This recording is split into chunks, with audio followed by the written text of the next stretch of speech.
Parmi les débats passionnés des fans de Formule 1, on entend souvent des débats sur qui est le meilleur pilote, qui a la meilleure voiture ou qui a le meilleur moteur. Mais qu'en est-il des circuits? Comme vous l'avez vu dans le titre, aujourd'hui on ne va pas parler des meilleurs circuits de Formule 1, c'est un peu trop subjectif. Non, on va parler des plus dangereux. Et pour ce faire, on a fait un classement en fonction des accidents mortels et du taux d'accidents tout court sur les circuits pour la catégorie de la Formule 1 bien sûr. Alors découvrons ces pistes mythiques qui sont aussi redoutées qu'admirées.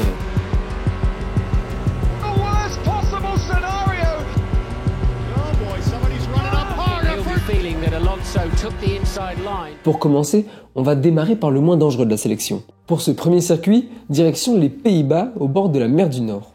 Zandvoort, construit en 1948, est connu pour ses virages complexes, ses changements de dénivelé et sa piste sinueuse. À l'origine, ce tracé avait de très faibles zones de dégagement et des barrières de sécurité très proches de la piste, ce qui en faisait un cauchemar pour les pilotes dans les années 60 et 70.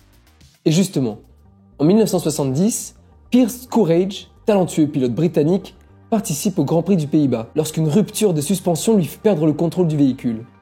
Sa voiture percute un talus, la roue arrière se détache et vient frapper son casque. L'accident est terrifiant, la voiture prend feu et Courage, coincé dans son cockpit, n'a aucune chance de s'échapper. Cet événement a choqué le monde de la F1, remettant en question les mesures de sécurité, notamment les équipements anti-incendie. Encore un autre drame qui a bouleversé l'histoire de la F1 sur ce circuit.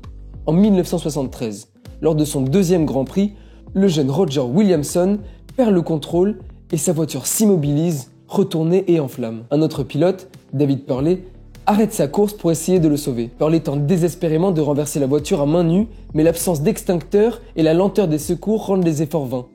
Ce drame a provoqué une vague d'indignation qui a poussé la FIA à revoir et à renforcer les protocoles de secours. Après ces accidents tragiques, Zandvoort a été profondément modifié. Dans les années 80, on a raccourci le circuit et agrandi les zones de dégagement pour protéger les pilotes. Les équipements anti-incendie ont été renforcés et de nouvelles barrières ont été installées pour réduire le risque de blessures graves en cas de sortie de piste. La FIA a également imposé des équipes de secours plus préparées et plus rapides à intervenir. Aujourd'hui d'ailleurs, Zandvoort est bien de retour aux affaires dans le calendrier de la Formule 1 encore cette année. C'est un circuit qui a été modernisé depuis son retour en 2021, mais qui reste toujours aussi unique. Comment parler de circuit dangereux sans mentionner le spectaculaire tracé de Spa-Francorchamps en Belgique? Spa, c'est un décor de rêve, au cœur des Ardennes.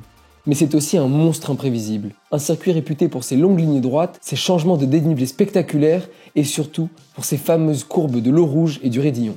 Ici, les pilotes sont propulsés dans une montée rapide et aveugle où l'adhérence est cruciale. La moindre erreur en sortie de virage et c'est une barrière assurée. Et avec les changements de météo rapides dans les Ardennes, Spa peut transformer une piste sèche en véritable patinoire en quelques minutes. Spa est beau mais impitoyable. En 1960, dans un seul Grand Prix, 2 pilotes britanniques perdent la vie à quelques minutes d'intervalle. Il s'agit de Chris Bristow et Alan Stacey. Ces premiers accidents marquent durablement l'histoire de Spa qui prend dès à présent des mesures de sécurité encore loin des standards actuels.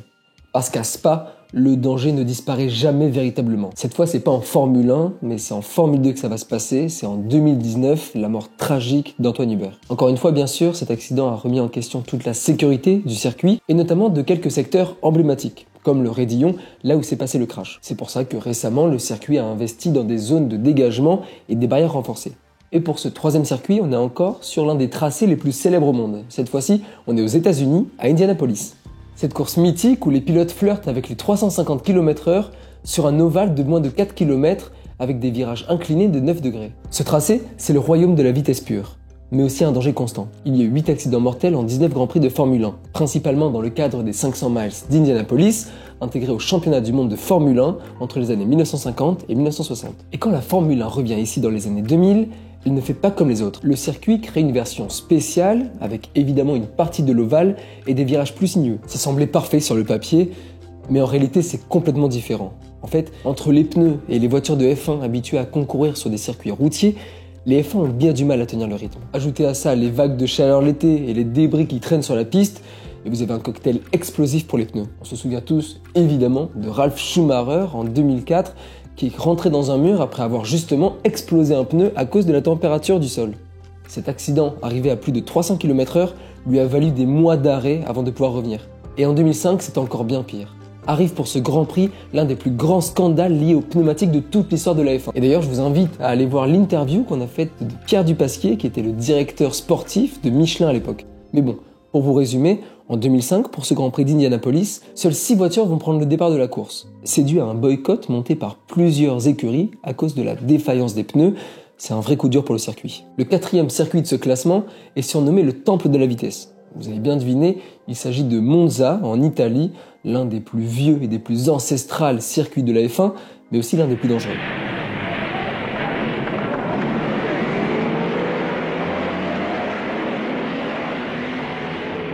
Conçu en 1922, le circuit de Monza est pensé pour atteindre des vitesses maximales.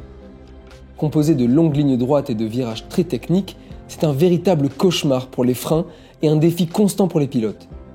On compte 2 accidents mortels en compétition, ce qui fait de lui l'un des circuits les plus rapides et les plus dangereux du calendrier. On y retrouve quelques accidents marquants. Pour commencer, celui d'Alberto Ascari en 1955. Double champion du monde, il est victime d'un accident mystérieux lors d'essais privés. Sa voiture sort de la piste et tombe dans la rivière Lambro, causant sa mort. Il y a aussi celui de Wolfgang von Trips en 1961. Pendant le Grand Prix, von Trips entre en collision avec une autre voiture et sa Ferrari percute une tribune, causant la mort de 15 spectateurs. Un accident parmi les plus tragiques de l'histoire de la Formule 1.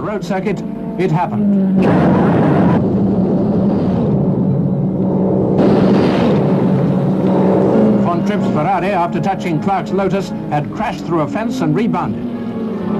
Et pour finir, celui de Ronnie Peterson, en 1978. Au départ de la course, plusieurs voitures s'accrochent et la monoplace de Peterson prend feu. Les secours sont lents à arriver et malgré les efforts de ses collègues, il meurt le lendemain suite à des complications. Évidemment, depuis ces événements, Monza a été modernisé, avec des chicanes et des zones de dégagement élargies. Mais il reste un circuit où la vitesse règne en maître. Avant de revenir sur le circuit le plus dangereux de la Formule 1, selon moi, on aurait pu parler de plein de différents circuits et même les intégrer à ce classement. Je pense notamment à Imola, bien sûr, à Suzuka ou encore au circuit de Fuji. D'ailleurs, si vous avez des noms de circuits en tête, n'hésitez pas à nous les mentionner en commentaire. Le Nürburgring et sa boucle de Nordschleife a gagné son surnom de l'enfer vert pour une bonne raison. Conçu dans les années 1920, au cœur de la région boisée de l'Eifel, en Allemagne, ce circuit est une véritable légende. Long de plus de 20 km et avec ses 73 virages, ce tracé est aussi imprévisible que dangereux. Les dénivelés brutaux et les virages à l'aveugle en font un défi redoutable, même pour les pilotes les plus expérimentés. On compte 5 accidents mortels en 42 Grands Prix, notamment sur sa célèbre boucle nord. Le Nürburgring Nordschleife, c'est un enchaînement de virages où chaque section a sa propre difficulté. Il n'y a que de faibles zones de dégagement et les murs sont proches de la piste. Ce qui, vous vous en doutez, ne laisse aucun droit à l'erreur. On y retrouve 3 sections particulièrement dangereuses. Flugplatz, là où les voitures s'envolent littéralement avant d'attaquer un virage serré. Bergwerk, c'est ici que Niki Lauda a failli perdre la vie en 1976. Un virage rapide et technique qui demande un contrôle absolu. Et enfin, la section Fuchsruhr et Caracciola Carousel. Une descente rapide vers un virage à l'aveugle où la moindre faute peut être fatale.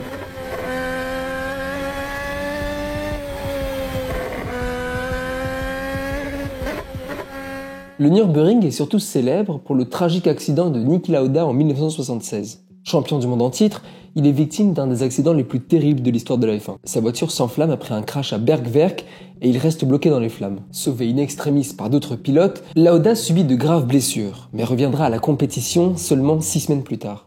Qu'avez-vous fait depuis l'accident, Niki ? Je suis resté une semaine entre les mains des chirurgiens, puis une autre à l'hôpital de Mannheim, réservée aux grands brûlés, et puis je suis rentré chez moi et j'ai repris mon entraînement physique. Je pensais aussi qu'un accident ne devait pas constituer une raison suffisante pour tout arrêter. Je sais que la compétition automobile est un métier dangereux, il serait stupide de vouloir l'ignorer.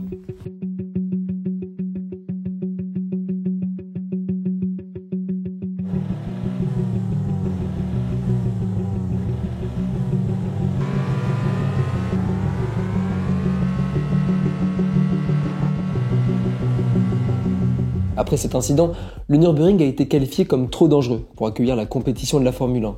Aujourd'hui, le Nordschleife n'accueille évidemment plus la Formule 1, mais des compétitions un peu moins rapides. Cela dit, elle reste une destination culte pour les fans de sport mécanique. On l'a vu dans cette vidéo, mais ces circuits posent quand même une question majeure que se posent les fans de Formule 1 et que je vous pose à vous. Jusqu'où les circuits doivent aller dans leurs mesures de sécurité? Et pensez-vous que les circuits du calendrier actuel devraient mettre en place d'autres mesures? Merci beaucoup d'être resté jusqu'à la fin de cette vidéo, on espère qu'elle vous a plu. Comme d'habitude, n'hésitez pas à nous faire part de vos retours dans les commentaires, ça coûte rien, ça nous intéresse et c'est vraiment la meilleure manière de faire vivre la chaîne. Moi je vous dis à la prochaine, salut, c'est Outlap.